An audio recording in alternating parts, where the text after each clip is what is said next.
Good afternoon. My name is Elizabeth Cooper, and I'm going to go on about why we need to reform the adoption system.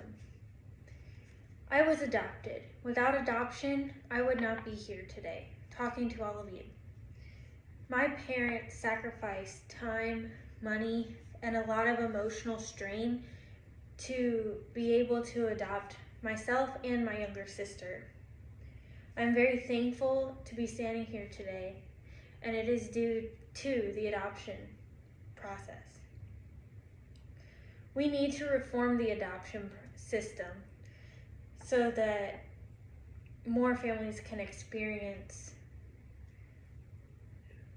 the stability of a good home and life. I'll go over the current adoption process, why reform matters in strengthening families, and practical steps we can take to reform the process.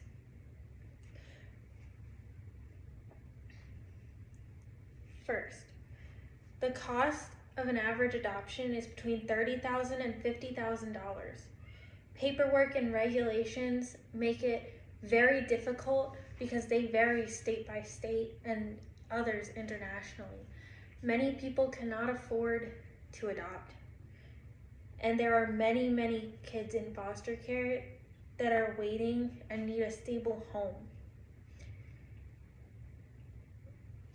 With all of the different strains on the family, it makes it incredibly difficult to adopt.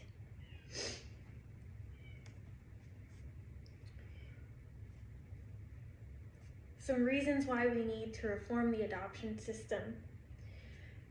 Biblically, in James 1:27, we are called to care for the vulnerable, the weak, the widows, children, orphans. We need to reduce the government's role in this in order to streamline the process.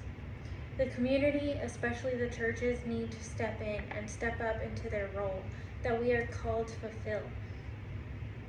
We need to respond to this call, this biblical call, to care for our children, the most vulnerable of everyone.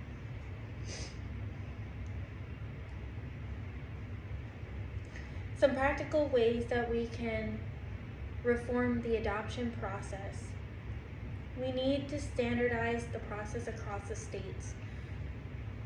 Using things like technology, we could streamline standardized paperwork to create less regulations and government overreach into this process so that we can also reduce the cost. Reducing the amount of paperwork and regulations that vary state by state would make more people eligible, more families eligible to adopt, as well as it would help parents considering putting their child up for adoption at ease, knowing that they are going to caring and loving homes. Reducing the cost by partnering with churches and local communities would greatly help in the adoption process. It is our job as the church and as the communities to also provide ongoing support to people who have chosen to adopt. Without ongoing support to families, adoption is not going to be possible. We need to come beside those who are willing to adopt the most vulnerable of our community, the children, and we need to help them. We need to help them financially, we need to help them emotionally, we need to help them spiritually, and we need to help them physically.